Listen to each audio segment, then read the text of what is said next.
Assalamualaikum warahmatullahi wabarakatuh.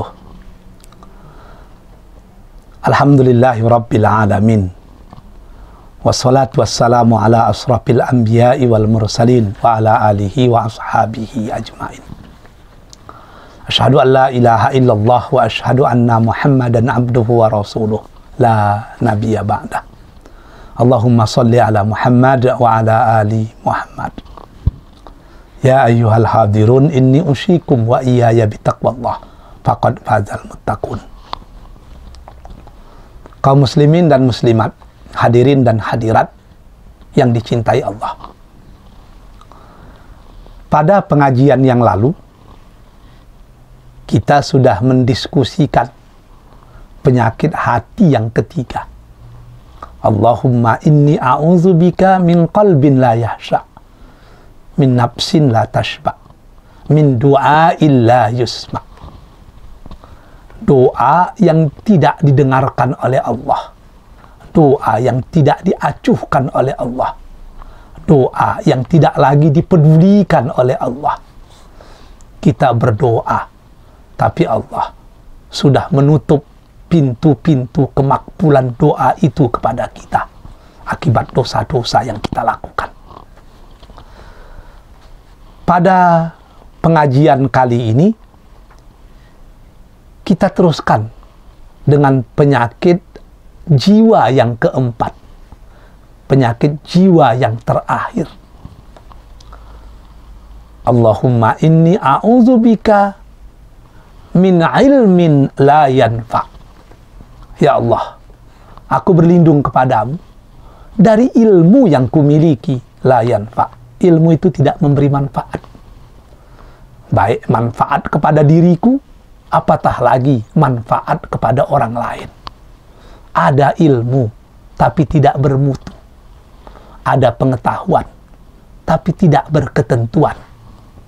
Ada ma'rifah, tapi menjadi sampah. Tidak ada gunanya. Orang yang berilmu itu dalam Islam disebut dengan ulama. Tapi ulama itu bukan sekedar berilmu. Ini yang dikatakan Allah dalam Al-Quran, innama yakhsyallaha min ibadihil ulama. Yang takut kepada Allah itu adalah hamba-hambanya yang bergelar dengan ulama.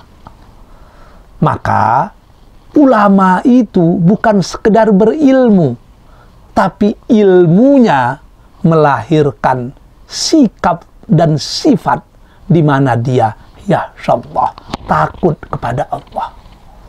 Ulama itu bukan sekedar ilmu yang ada dalam benak dan pemikirannya, tapi ilmu itu berguna, bermanfaat, dan diaplikasikan dalam kehidupan sehari-hari. Maka ulama itu adalah sosok di mana kata dan perbuatan merupakan sesuatu yang seiring dan sejalan. Kalau ilmu sudah kehilangan manfaatnya, maka gelaplah dunia.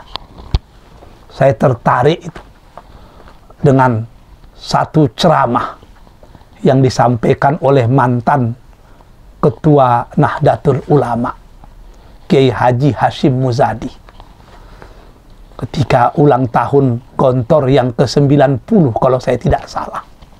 Dia berpidato. Dalam pidatonya dia menyatakan, hari ini antara ilmu dan amal itu terpisah.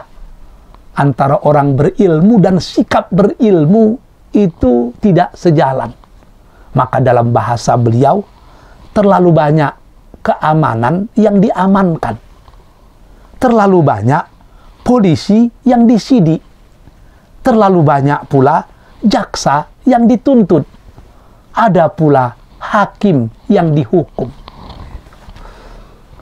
Menurut logikanya, polisi itu dengan ilmunya dia menjadi penyidik, bukan disidik. Jaksa dengan ilmunya dia itu berfungsi sebagai penuntut, bukan yang dituntut.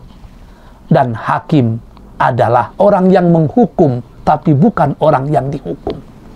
Tapi kalau ilmu sudah tidak menyatu dengan sikap, inilah yang terjadi. Maka Imam Al-Ghazali sendiri pun ketika berbicara tentang ulama, dia membagi ulama kepada dua. Ada ulama yang betul-betul ulama, ada ulama yang menurut kata-kata beliau, konsep beliau, ulama usu', ulama yang jahat. Apa maksud ulama yang jahat? Ulama yang tidak sejalan dengan ilmunya. Apa yang dikatakan tidak dilakukan. Ini yang dikecam oleh Allah dalam Al-Quran. Kabura maqtan indallahi antakulu ma la taf'alun. Berdoalah kita kepada Allah agar ilmu yang kita miliki betul-betul mengkristal dalam hidup dan kehidupan kita. Apa yang kita miliki sebagai ilmu, itulah yang kita amalkan dalam sikap dan kehidupan sehari-hari. Kalau satu antara ilmu dan amal, bahagialah kita di dunia, bahagialah kita di akhirat. Tapi kalau tidak satu antara ilmu dan amal, ini yang dikatakan syair Arab dahulu, al ilmu bila amal kasyajaratin bila samar. Ilmu tanpa amal persis seperti pokok kayu yang tidak berbuah. Batangnya besar, daunnya rindang, tapi tidak ada buahnya. Dia ada, tapi seakan-akan tiada. Wujuduhu ka'adamihi, adanya seakan-akan ketidakadaannya. Fastabiqul khairat, wabillahi taufiq wal hidayah. Assalamualaikum warahmatullahi wabarakatuh.